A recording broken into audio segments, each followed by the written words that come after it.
मंगलमय मंगल करण वीतराग विज्ञान, नमो ताहि जाते भये अरिहंतादि महान। करि मंगल करि हो महा ग्रंथ करण के काज, जाते मिले समाज सब पावे निज पद राज। मिथ्या भाव अभाव ते जो प्रगटे निज भाव, सो जयवंत रहो सदा यही मोक्ष उपाव, यही मोक्ष उपाव। आचार्य कल्प पंडित प्रवर टोडरमल जी साहब की यह अनुपम रचना मोक्ष मार्ग प्रकाशक नामक ग्रंथ है। इसमें दूसरे अध्याय की चर्चा कल से हमने यहाँ प्रारंभ की है। संसार अवस्था का स्वरूप बतला रहे थे पंडित जी साहब, और यह सिद्ध किया गया कि संसार अवस्था में यह जीव दुखी है, दुख बहुत है, दुख दूर करने का उपाय भी करता है, और जो उपाय करता है वह उपाय सच्चा उपाय नहीं है। इस जीव से दुख सहा नहीं जाता और यह व्याकुल होता रहता है। ये सब बातें बहुत विस्तार से कही थी, और यह सिद्ध किया गया था कि भाई तेरे को कर्म का बंधन है। रोगी और वैद्य का उदाहरण दे करके बात को बहुत सुंदर ढंग से स्पष्ट करने का प्रयास किया, और आज इस बात को और सिद्ध करते हैं कि भाई सच में तुम्हारे कर्म का बंधन है। इस बात का भरोसा और विश्वास दिलाते हैं। तुम्हें इस बात का भरोसा तो हो जाए कि हमें कर्म का बंधन है तुम्हें भरोसा इस बात का? बहुत सारे लोग तो ये कहते हैं कि हमारे कोई कर्म का बंधन, कोई बंध नहीं है हमारे। कैसी बातें करते हो आप, हमारे कोई बंधन नहीं है। तो यहाँ टोडरमल जी साहब मोक्ष मार्ग प्रकाशक ग्रंथ के पेज नंबर 22 पर एक प्रकरण दे रहे हैं, जिसे कर्म बंधन का निदान कह करके पुकारा गया। हेडिंग है ये प्रकरण की, कर्म बंधन का निदान। निदान शब्द का कल हमने अर्थ किया था आपके बीच में। निदान माने होता है जांच, निदान माने होता है खोज करके किसी निर्णय पर पहुंचा देना, उसका नाम है निदान। पकड़ लिया हमने किसी चीज को, वो निदान कहलाता। पकड़ में आ जाना वो निदान है। माने होता है वो निदान बंद अलग चीज है, वो अलग चीज है। ये तो निदान है दूसरा। ये निदान माने वैद्य जी को रोग का निदान हो गया, माने उन्होंने रोग को पकड़ लिया। पकड़ में आ जाना वो चीज। बहुत कोशिश चल रही है और पकड़ में ही नहीं आ रहा है, तो क्यों निदान नहीं हो पा रहा। निदान होवे तो इलाज हो सकता है, निदान नहीं हो तो इलाज कैसे होगा? डायग्नोस करना। निदान माने सॉल्यूशन नहीं, सॉल्यूशन तो अब बतलाएंगे। निदान माने बीमारी का डायग्नोस हो गया, पता लग गया कि बीमारी क्या है। पकड़ में आ गई, पकड़ में आ गई। माने जब तक बीमारी पकड़ में नहीं आए तब तक इलाज किसका करें? जब तक हमें असली बात पकड़ में ही नहीं आए तब तक हम कैसे जाने कि इसको क्या दवाई देनी है? फिर तो अटकलबाजियां चलती रहती है। इसलिए एक टेस्ट करा दिया, फिर दूसरा टेस्ट कराया, फिर भी नहीं हुआ। मैं करूं क्या? एक काम करो, अब आप ईसीजी कराओ, एक्सरे कराओ, सोनोग्राफी कराओ, ये कराओ, एमआरआई कराओ, दुनिया भर की बातें। ये किस लिए होता है? ये सब निदान के लिए। आप समझ रहे? माने जितने एक्सरे, सोनोग्राफी, एमआरआई वगैरह वगैरह जो जितने टेस्ट होते हैं, ये सब किस लिए होते हैं? निदान के लिए। और निदान हो जाने के बाद बोले अब इलाज शुरू होगा, अब पकड़ में आई असली बात क्या थी। तो यहाँ पेज नंबर 22 पर टोडरमल जी साहब जो ये प्रकरण दे रहे हैं, इस प्रकरण में हेडिंग दिया है कर्म बंधन का निदान। माने हमें पता लग गया कि भैया तुम्हारे कर्म का बंधन है। इस बात का पता लग गया हमारे को। साहब आपको कैसे पता? हम बता रहे हैं, देखो सिद्ध कर रहे हैं यहाँ। तो यहाँ प्रथम ही कर्म बंधन का निदान बतलाते हैं। बहुत सुंदर मार्मिक प्रकरण है। कर्म बंधन होने से नाना औपाधिक भावों में परिभ्रमण पना पाया जाता है। कि साहब आपको कैसे पता कि कर्म बंधन हुआ है? हम कह रहे हैं ना, कर्म बंधन की वजह से ऐसा होता है। क्या होता है कर्म बंधन की वजह से? बोले नाना प्रकार के, विविध प्रकार के, नाना माने बहुत, अनेक प्रकार के औपाधिक भाव, राग द्वेष भाव, अनुकूल प्रतिकूल भाव जो ऐसे मन में आते हैं। गुस्सा आया, नाराजगी हुई, खेद खिन्नता हुई, हंसने का परिणाम आया, रोने का परिणाम आया, दुखी होने के भाव जो बन रहे हैं हमारे, किसी को देख करके बहुत अच्छी फीलिंग हो रही है, किसी को देख करके मन नहीं लग रहा है, अच्छा नहीं लग रहा है। तो बोले ये सब औपाधिक भाव हैं अनेक प्रकार के। और हो क्यों रहे हैं? औपाधिक को औदैहिक भी कहते हैं क्या? ये प्रश्न है कि औदैहिक भाव और औपाधिक भावों को एक ही कह दें क्या? कह सकते हैं, थोड़ा फर्क है। औदैहिक में उदैहिक को मुख्य किया गया है और औपाधिक भावों में उपाधि को मुख्य किया गया है। जहां निमित्त मुख्य दिखाई देवे सामने, व्यक्ति, वस्तु, परिस्थितियां, उसे हमने किए औपाधिक। उपाधि जन्य है, इनको देख करके हुआ, इस वस्तु से हुआ, एसी से हुआ, पंखे से हुआ, भोजन से हुआ, लड्डू से हुआ, ये उपाधि है। शरीर से हुआ, शरीर की उपाधि की वजह से जो रागादि परिणाम हुए वो क्या कहलाएंगे? औपाधिक भाव। उपाधि है ना, संयोग की अपेक्षा से। और जहां हम ये कहें अंदर में चारित्र मोहनी के उदय से राग हुआ तो औदैहिक। उदय से होने के बात वही है, औपाधिक भाव कहो या औदैहिक भाव कहो, बात एक ही है। बात तो रागादि भावों की है, बात तो विकारी भावों की है। लेकिन उन विकारी भावों में टोडरमल जी ये सिद्ध करना चाह रहे हैं कि तुझे ये पकड़ में आता है क्या कि राग होता है, गुस्सा होता है, नाराजगी होती है, घमंड होता है, लोभ लालच का भाव होता है। ये सब भाव होते हुए दिखते हैं ना, हाँ हो ही रहे हैं। देख तेरे सामने लड्डू आया, तेरे को खाने का मन हुआ, फिर थोड़ी देर बाद में ऐसा दिखा लड्डू तो वही पड़ा था, फिर तुझे खाने का भाव नहीं था, तेरा तेरा दिमाग नमकीन की तरफ चला गया। मैं कभी कभी ऐसा कहता हूं कि सामने थाली सजी हुई दिखाई दे रही है और सजी हुई थाली में भी हमने लड्डू उठा करके मुंह में रखा। अब लड्डू मुंह में गया, मुंह में है लड्डू, हाथ जा रहा है नमकीन की तरफ और निगाह जा रही है बर्फी की तरफ। देख रहे कितना फास्ट चलता रहता है सब, दिमाग में चलता।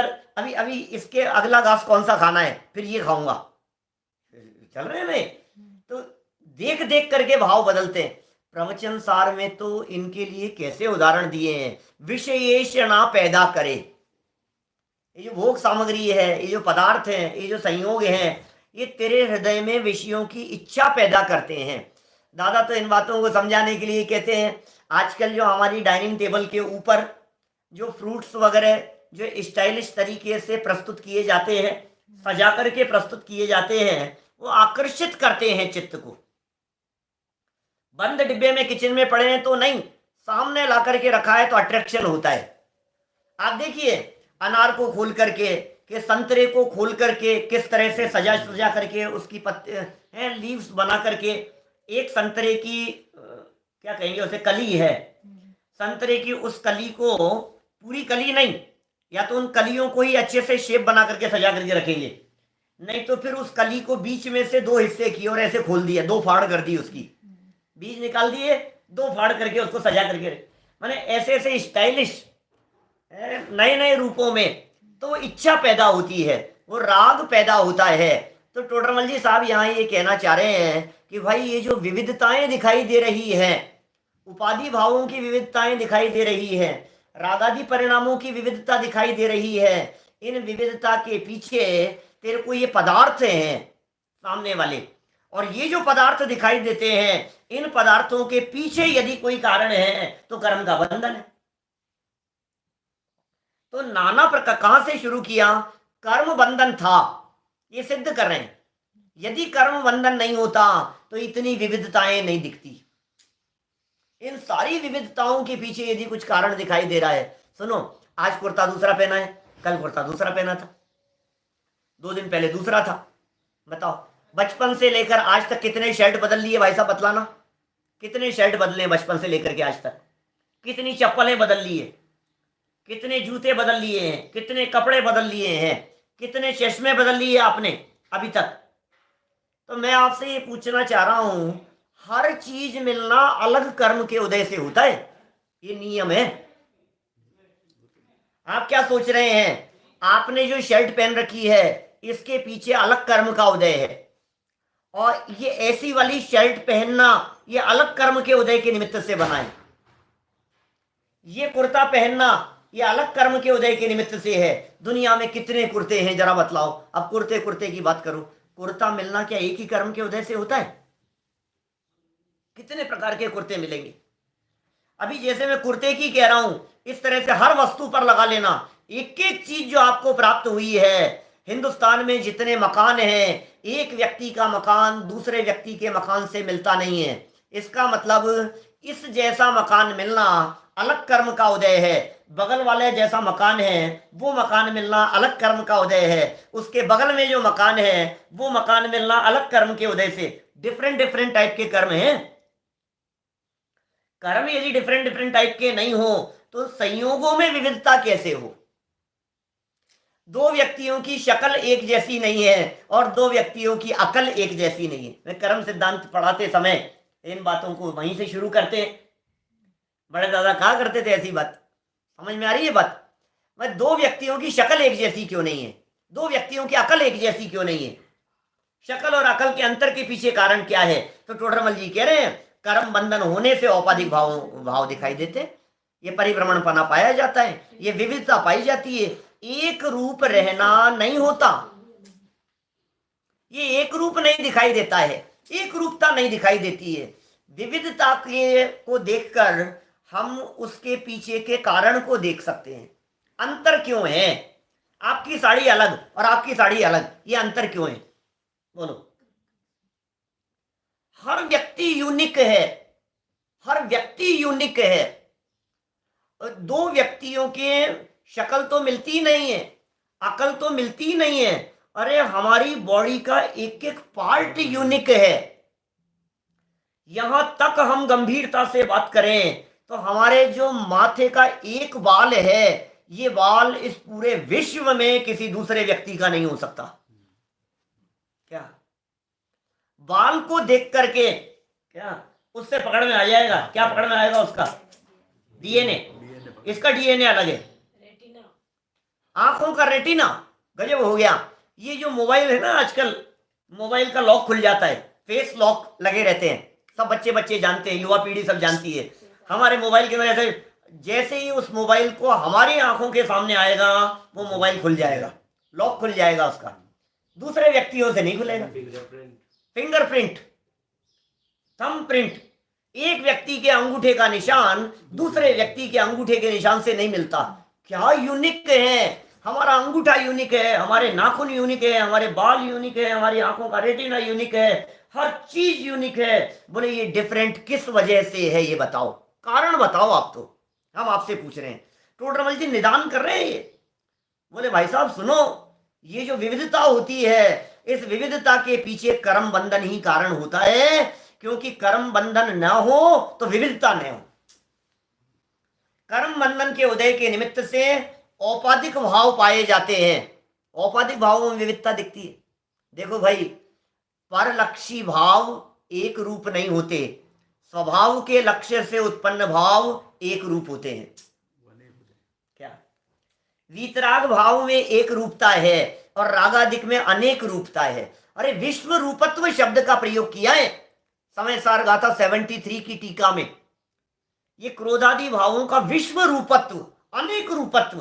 क्रोधादि भाव एक रूप नहीं होते, विकार एक रूप नहीं होता, राग एक रूप नहीं होता, राग की और विकार की डेंसिटी एक जैसी नहीं होती। अभी गुस्सा किया और ये गुस्सा अगले समय मंद तीव्र रूप होगा, उसके अगले समय और मंद तीव्र रूप होगा।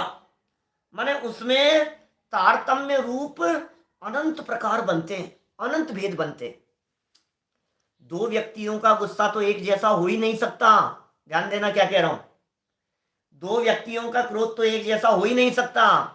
आपका अकेले का गुस्सा भी अलग अलग समय पर एक जैसा नहीं हो सकता। अलग अलग दिन की बात नहीं कर रहा हूं, एक ही समय में जब आप गुस्सा कर रहे हो, अगले ही समय में उस गुस्से में परिवर्तन हो जाएगा। हो सकता है वो परिवर्तन आपको दिखाई दे चाहे नहीं दिखाई दे, लेकिन उसमें भेद है। बोलिए विविधता किस वजह से है? औपाधिक भाव है। कर्म के उदय के निमित्त से है, इसलिए नाना रूप पाया जाता है, एक रूप रहना नहीं होता है। ये कह रहे हैं टोडरमल जी साहब। अब बोलो तुम एक रूप दिखाई दे, भाई एक रूप तो नहीं है। कितनी स्पष्ट है ये बात, एक रूप रहना नहीं होता। कभी हंसता है, रोता है, मुस्कुराता है, खुश होता है, दुखी होता है, खेत खिन्न होता है, पीड़ित होता है, आकुलित व्याकुलित होता है। आकुलता और व्याकुलता भी एक रूप नहीं होती, सब औपाधिक भाव हैं, एक जैसी आकुलता नहीं दिखाई देती है। अब चलो, ये तो संसारी जीवों की बात की, अब बात करो वीतराग भाव वालों की।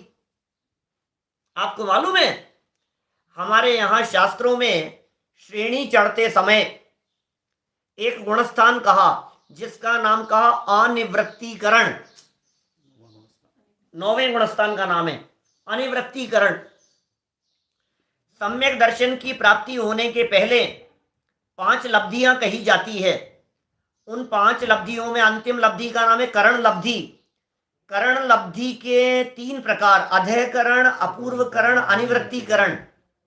सुनो, ये जो अनिवृत्तीकरण के जो परिणाम हैं, ये अनिवृत्तीकरण का काल अंतर्मूर्त का, ध्यान देना, थोड़ा सा उपयोग को एकाग्र करके समझना, सारी बात समझ में आएगी। जो इन करणों को नहीं समझते उनके भी समझ में आएगी।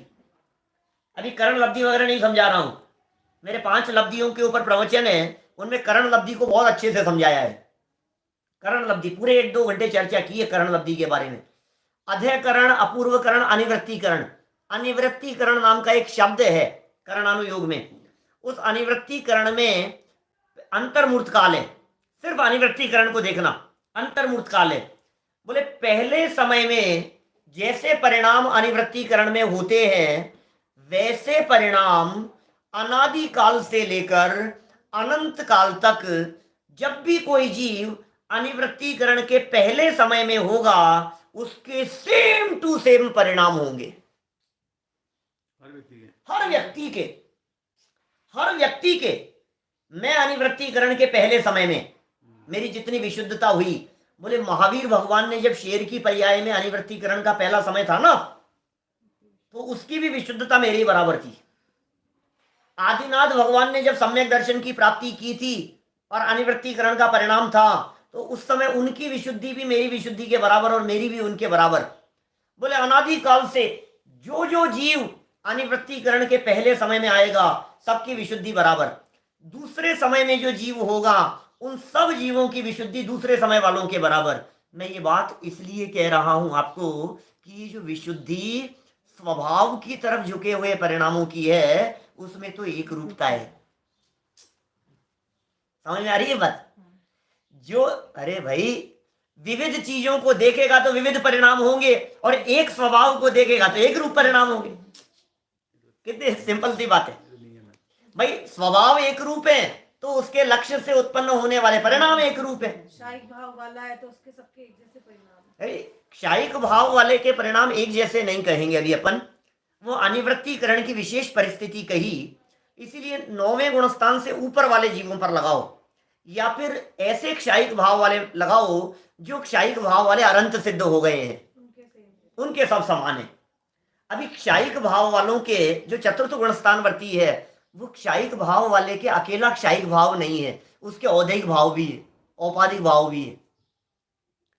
चतुर्थ गुणस्थानवर्ती कोई क्षायिक सम्यक दृष्टि जीव है, तो चतुर्थ गुणस्थानवर्ती जीव के क्षायिक सम्यक दर्शन हुआ, तो बोले श्रद्धा की अपेक्षा से तो क्षायिक भाव है, और बाकी कर्मों के उदय की अपेक्षा से औदैहिक भाव है। ज्ञानावरणी दर्शनावरणी अंतराय की अपेक्षा से क्षयोपशमिक भाव भी है उसके। तो बोले क्षायिक की दृष्टि से देखो तो सब क्षायिक समान है, लेकिन उदयिक भी तो है, इस अपेक्षा से विविधता है। ख्याल में आ रही है बात?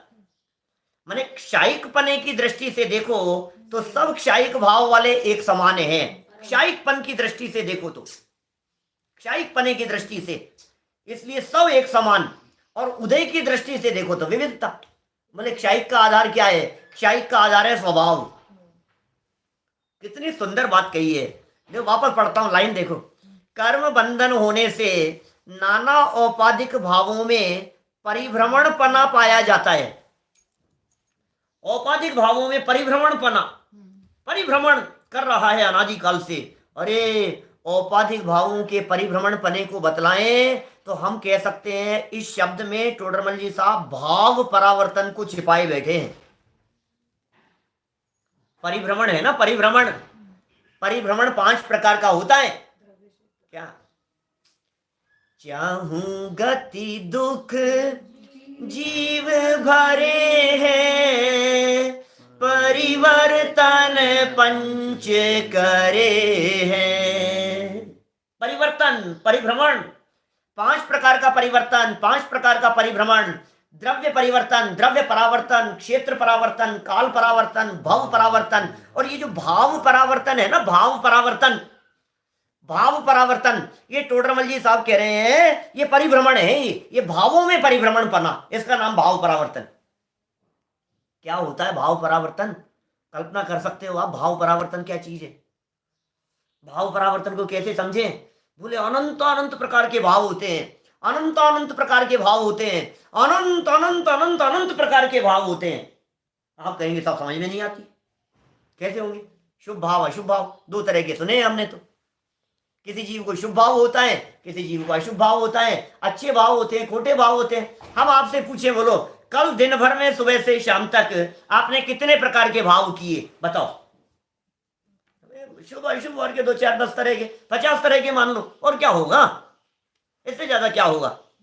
50 तरह के होंगे, 100 तरह के होंगे, और इससे ज्यादा 25-50 से ज्यादा तरह के भाव नहीं होते हैं, ऐसा लगता है हमारे को। लेकिन टोडरमल जी ये कहना चाह रहे हैं भाव परावर्तन को देखो तो तुम्हें सारी बात समझ में आएगी कि साहब भाव परावर्तन ही तो समझ में नहीं आ रहा है, इतने भाव कैसे होंगे? तो टोडरमल जी कह रहे हैं कर्म की विविधता के कारण ये जो परिस्थितियां बन रही है। अब चलो उल्टा लगाओ, एक नए ढंग से समझाता हूं, सुनो। ये जो आपके जो राग है ना, इस राग से बंधता है कर्म, भावों से बंधते हैं कर्म। ठीक है, अभी नीचे करेंगे चर्चा, कर्मों के अनादि पने की सिद्धि करेंगे तो बहुत उहापोह करेंगे उसमें। राग और विकारी भावों से बंधता है कर्म, और कर्म बंधता है तो वो उदय में आता है। तो अब राग और विकारी भाव कितने प्रकार के हुए थे ये यदि जानना हो तो कैसे पता लगे? बोले कर्म बंधा था और बंधन से मिले 9 कर्म, तो 9 कर्मों की विविधता से तुम्हारे औपाधिक भावों की विविधता पकड़ में आती है। अरे मैं कह रहा हूं 2 व्यक्तियों का सरदर्द एक जैसा नहीं है, एक जैसा सरदर्द नहीं हो सकता। 2 व्यक्ति, आपकी सरदर्द पहले हुआ था और अभी हुआ था एक जैसा नहीं है। एक व्यक्ति को इतना सरदर्द हुआ कि वो सर ऐसे दबा रहा है, एक व्यक्ति को इतना सरदर्द हुआ कि वो बहुत दबा रहा है, एक व्यक्ति को इतना सरदर्द हुआ कि कपड़ा बांध करके खींच रखा है उसने, सर फट रहा है, इतना सरदर्द हुआ। एक व्यक्ति को इतना सरदर्द हुआ कि आंख से आंसू आने लग गए, 2-4 आंसू टपक गए। एक व्यक्ति को इतना सरदर्द हुआ कि वो बहुत आंसू टपक गए। मैं कह रहा हूं उदय अलग अलग होगा कि नहीं? बोलो। आपके दांत में दर्द हुआ तो फ्रंट वाले दांत में दर्द हुआ वो अलग कर्म के उदय से, उसके बगल वाले दांत में दर्द हुआ वो अलग कर्म के उदय से, उसके बगल वाले में दर्द हुआ वो अलग कर्म के उदय से, दाढ़ में दर्द हुआ वो अलग कर्म के उदय से। तो यदि उदय अलग अलग है तो हमें आपसे ये कहना है कि जो उदय अलग है ना, इसका मतलब बंधन अलग हुआ था। बोलो, यदि कर्म का बंधन अलग नहीं हुआ होता तो उदय अलग कैसे आता? पॉइंट समझने की कोशिश करना, बहुत मार्मिक बात कहने की कोशिश समझा रहा हूं आपको। यदि उदय अलग दिख रहा है इसका मतलब बंधा अलग था, पक्की बात है। और अलग बंधा था तो उस अलग बंधने के लिए भाव अलग प्रकार का हुआ था।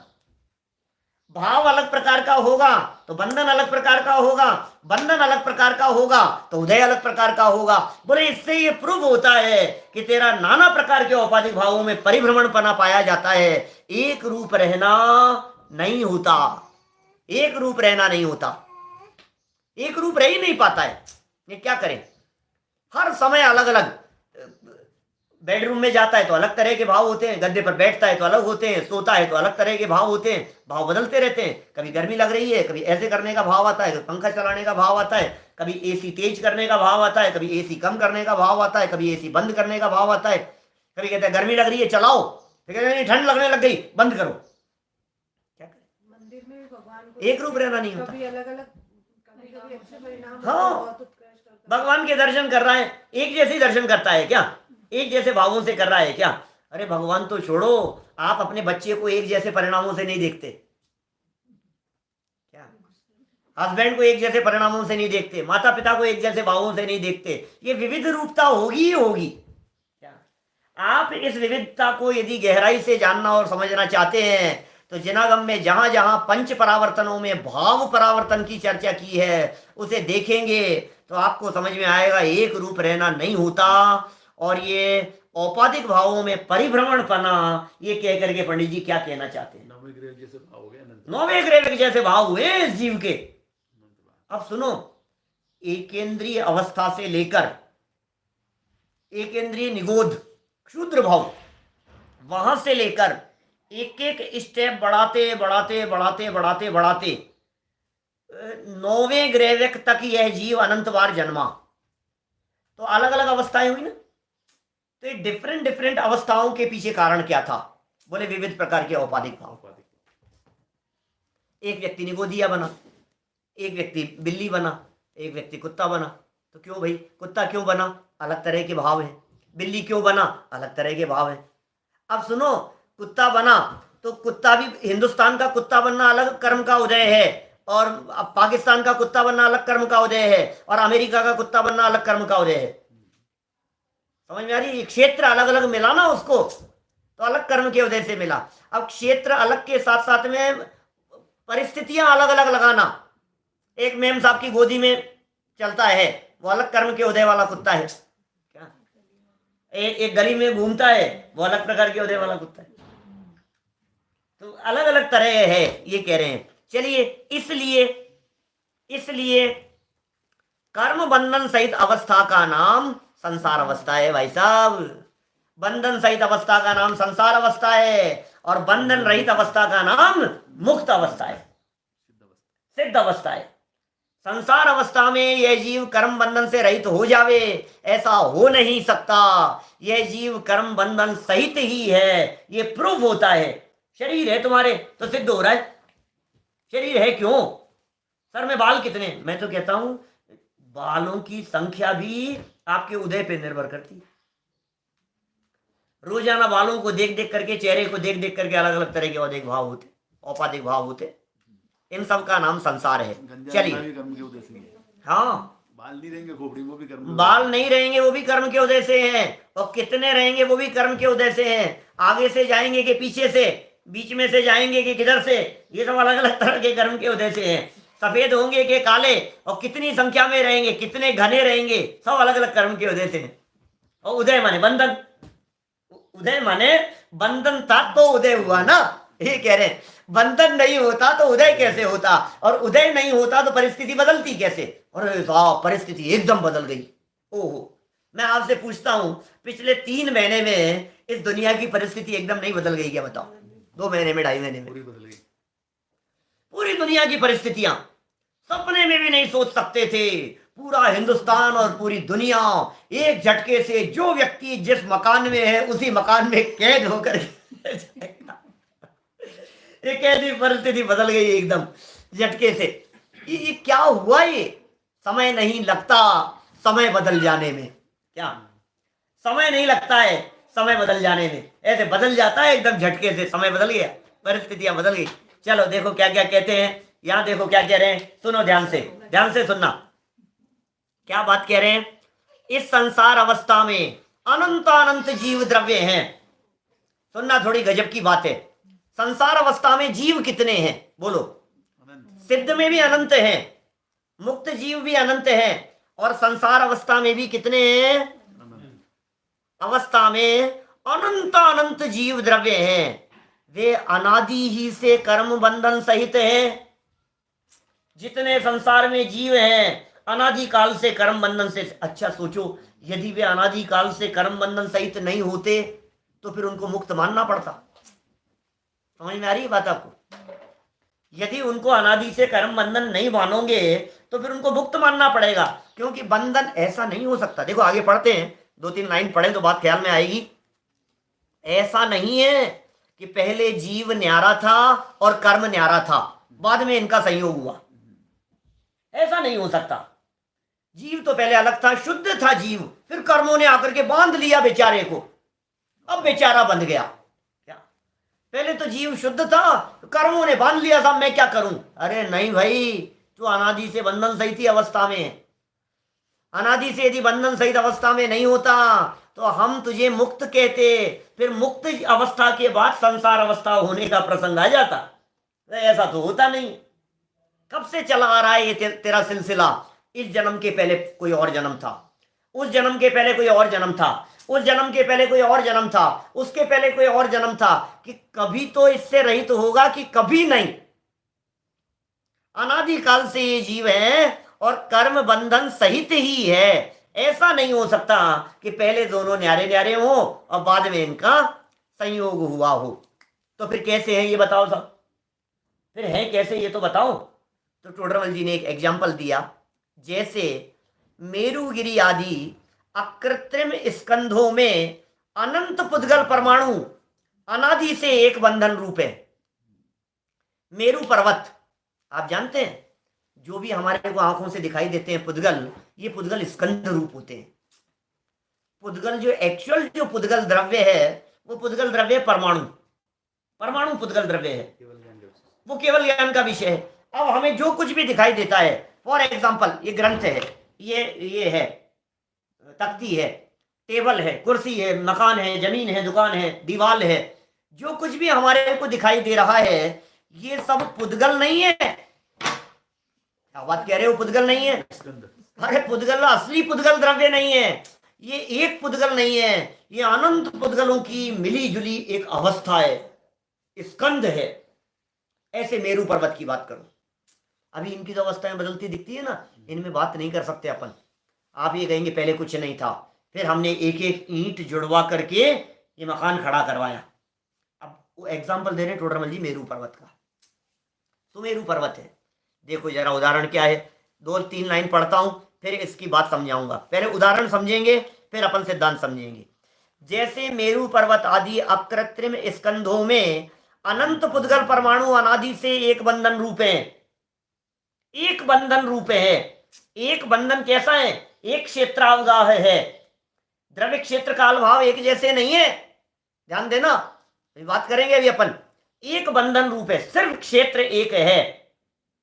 फिर उनमें से कितने ही परमाणु भिन्न होते हैं और कितने ही नए मिलते हैं, इस प्रकार मिलना बिछुड़ना होता रहता है। सुनो, मेरु पर्वत तो एग्जाम्पल देकर के बतला रहे हैं, सच्ची बात बतलाऊं, दुनिया के सब स्कंदों में ऐसा होता है। अच्छा चलो मैं आपसे पूछता हूं, आप मोटे कब हो गए? आप पतले कब हो गए? आपका वजन कब बढ़ गया? बोलो कब बढ़ता है भैया, वजन कब बढ़ता है बताओ। सुनो, मैं दावे के साथ कह सकता हूं, अभी 33 मिनट हुए हैं प्रवचन चलते हुए। 33 मिनट पहले जो आप यहां आकर के बैठे थे, उस समय आपका जितना वजन था, इस समय 100% उस वजन से कम ज्यादा वजन है आपका। 100%। क्या बात कर रहे हो साहब, मेरा तो 30 साल से वजन नहीं बदला। आप 30 मिनट की 33 मिनट की बात कर रहे हो, मैं कह रहा हूं 33 साल में मेरा वजन उतना का उतना ही है। आप कह रहे हो वजन बदल गया है। अरे भाई, तुम वजन को किलो में देखते हो, हम यहां वजन की चर्चा कर रहे हैं आपके ग्राम में। 1-2 ग्राम ऊपर नीचे नहीं हुआ हो, ऐसा हो ही नहीं सकता, और ग्राम के 1000वें भाग तो बदलाव होगा ही होगा। हर समय अनंत परमाणु इस बॉडी से बाहर निकल रहे हैं, ध्यान देना क्या कह रहा हूं। हर समय अनंत परमाणु इस बॉडी से बाहर निकल रहे हैं और हर समय अनंत परमाणु इस बॉडी में ग्रहण करने में आ रहे हैं। पुराने निकल रहे हैं, नए ग्रहण करने में आ रहे हैं। श्वास हो रहा है कि नहीं? क्या ऐसी इस औदारिक के परमाणु भी अनंत निकल रहे हैं और अनंत आ रहे हैं। जब आने वाले और निकलने वाले पुद्गल परमाणुओं की संख्या ओवरऑल एवरेज में लगभग एक जैसी होती है, तो हम कहते हैं मेंटेन करके चल रहा हूं। मेंटेन हो रहा है भाई साहब, मेंटेन करके चल रहा हूं। और जब कभी ऐसा होता है कि आने वाले परमाणु तो कम होते हैं और निकलने वाले ज्यादा हो जाते हैं, तो फिर लोग ये कहते हैं क्या बात है, इतने कमजोर कैसे हो रहे हो, परमाणु ज्यादा निकल गए। जब कभी क्या होता है, आने वाले परमाणु ज्यादा होते हैं और निकलते कम हैं, तो वजन बढ़ने लग जाता है। खाने से नहीं बढ़ता है वजन। ये औदारिक शरीर के परमाणु हैं, ये अपनी योग्यता से निकलते हैं और अपनी योग्यता से आते हैं। इन परमाणुओं का क्षेत्र से क्षेत्रांतर होना अपनी योग्यता से होता है। वजन का घटना बढ़ना होता रहता है, चलता रहता है।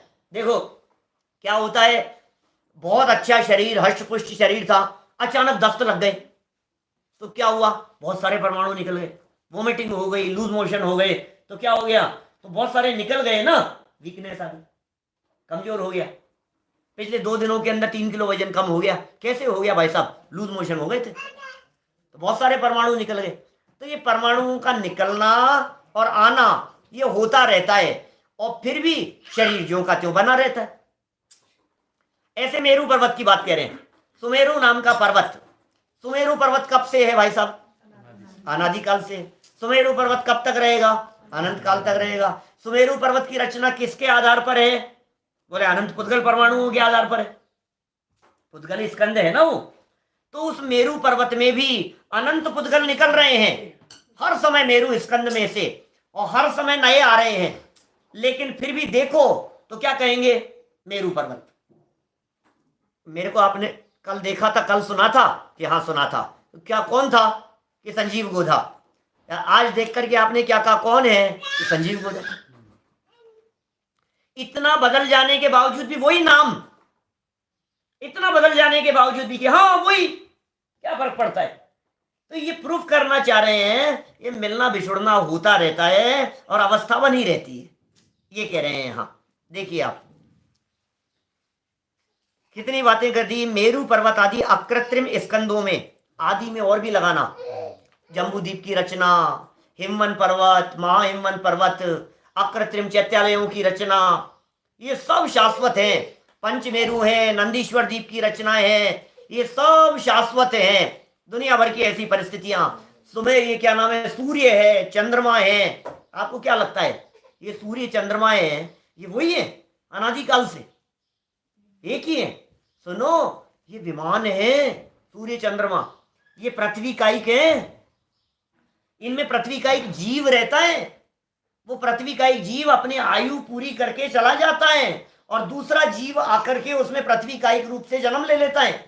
एक नहीं है, असंख्यात पृथ्वी का एक जीव है उस विमान में भी। विमान में रहने वाले देव अलग, विमान ज्यों का त्यों बना रहे और जीव उसमें से आते जाते रहे। जम्बू शालमली नाम के वृक्ष हैं जम्बू द्वीप में, शाश्वत है, परमानेंट वृक्ष है। अब पेड़ ही परमानेंट, क्या बात कर रहे हो, अनादि अनंत।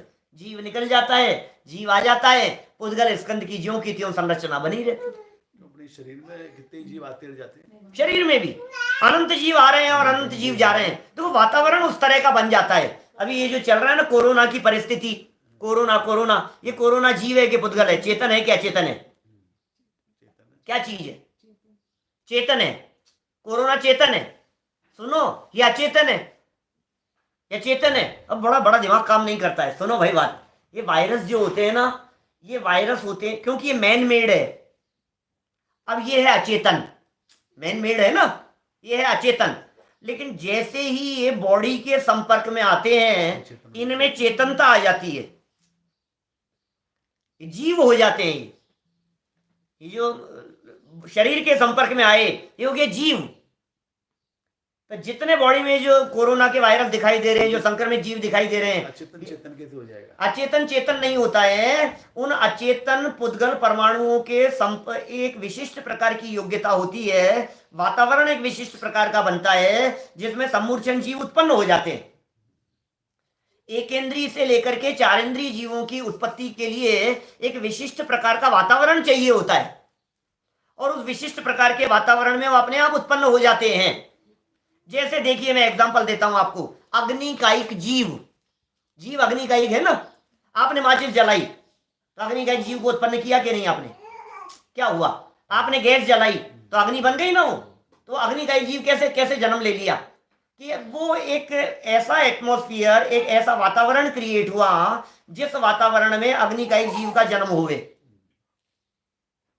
समझ रहे हैं आप, जैसे H2O अपन कहते हैं ना, हाइड्रोजन और ऑक्सीजन के परमाणु मिलकर के पानी बन जाता है। तो हाइड्रोजन और ऑक्सीजन ये तो वायु का एक है।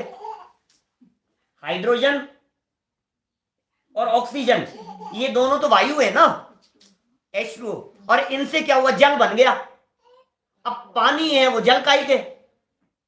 तो जलकायिक जीवों की उत्पत्ति के लिए एक विशिष्ट प्रकार का एटमॉस्फेयर वातावरण क्रिएट हुआ, और उस वातावरण के क्रिएट होते ही तुरंत ये जन्म ले लिया, जीव ने जन्म ले लिया। तो ऐसे ही है जो मैन मेड जो ये बनाया गया है, जो चाइना वालों ने बनाया है, जिसने भी बनाया है, जो ये परिस्थिति बनी है इस प्रकार की लेबोरेटरी के अंदर, वो एक इस तरह के केमिकल से वो बनाया गया जो भी है।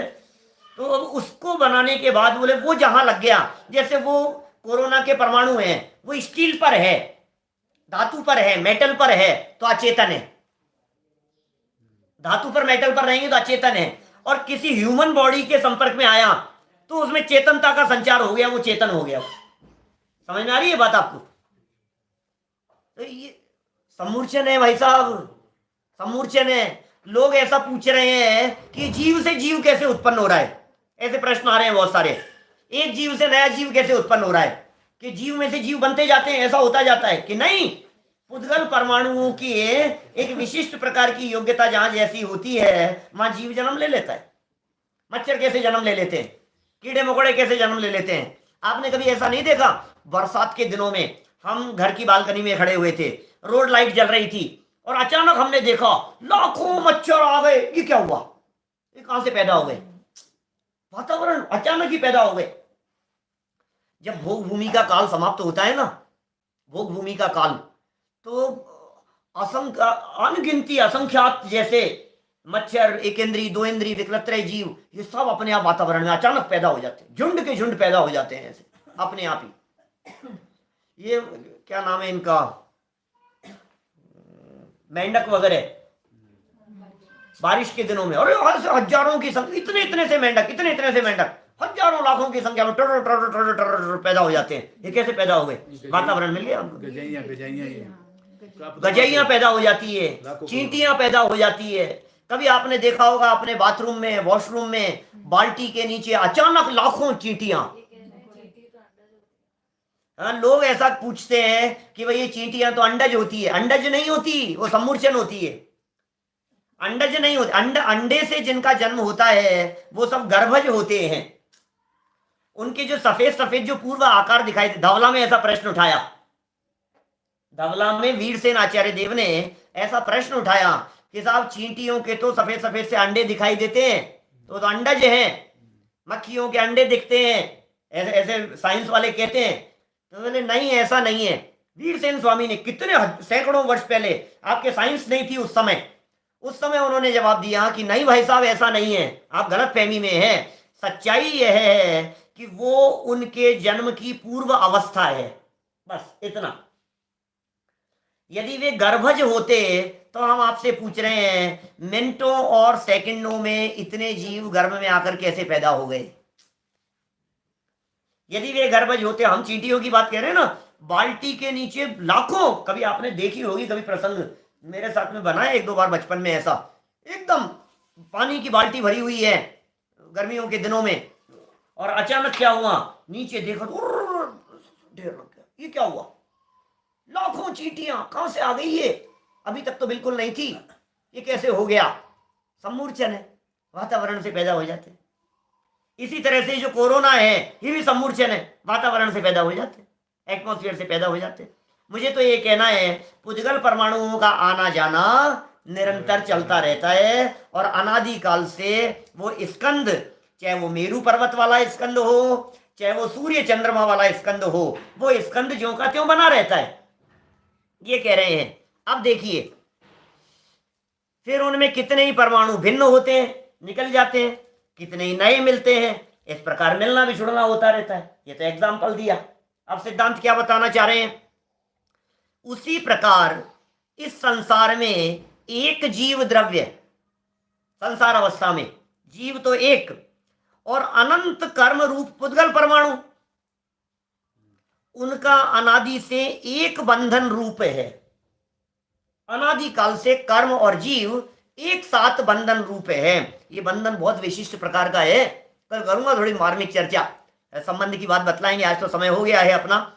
ये पुद्गल परमाणु अनादि से एक बंधन रूप है, फिर उनमें कितने ही कर्म परमाणु भिन्न होते हैं और कितने ही नए मिलते हैं। अरे भाई, प्रति समय, हर समय के भावों से, यहाँ तक कि सोते समय भी, यहाँ तक कि कोमा में भी, यहाँ तक कि बेहोशी की हालत में भी प्रति समय कर्म बंध रहे हैं। ये व्यक्ति कहता है कि मैं सो रहा हूं, अब तो कर्म नहीं बंधेंगे ना, कि क्या बात कर रहा है, सोते सोते भी कर्म बंध रहे हैं।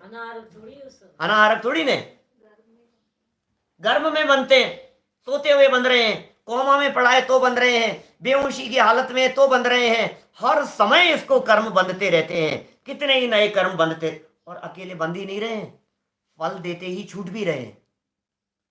जो फल मिल रहा है ना, साहब अभी तो कोई फल नहीं मिल रहा है, अभी तो हम शांति से बैठे हैं, ये क्या बात कर रहा है?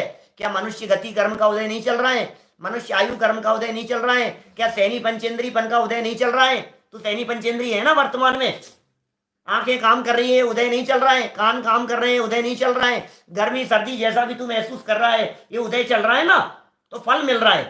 फल देकर के कर्म छूट रहे हैं और हर समय के भावों से नए कर्म बंध रहे हैं। इस प्रकार मिलना विछुड़ना होता ही रहता है, होता रहता है। तो टोडरमल जी कह रहे हैं कि भाई अनादिकाल से तेरी अवस्थाएं चल रही है। फिर नया प्रश्न उठाया कि साहब ये अनादि से कैसे हैं, इन अनादि को सिद्ध करके बताओ आप। बड़ा मार्मिक प्रकरण है, कल इस प्रकरण को आगे बढ़ाएंगे। कर्मों के अनादि पने की सिद्धि। आज की चर्चा से सिर्फ इतना ही सिद्ध होता है कि इस जीव को कर्म का बंधन है कर्म का बंधन, ये प्रूफ होता है, ये सिद्ध होता है, क्योंकि हम संसार में हैं। कर्म बंधन सहित अवस्था का नाम ही संसार अवस्था है। हम सभी इन प्रकरणों को समझें, अपनी बीमारी को समझें, फिर जो बीमारी मिटाने का उपाय बतलाया है उसे समझते हुए अपनी बीमारी को सदा सदा के लिए मिटा लेवें। हम सबकी ऐसी अवस्था हो, इसी भावना से बात को यहीं विराम देता हूं। ओम नमः सिद्धेभ्य। शाम को छेड़ाला की चर्चा ठीक 8 बजे, कल ठीक सुबह 9:20 पर पुनः मिलेंगे। जय जय।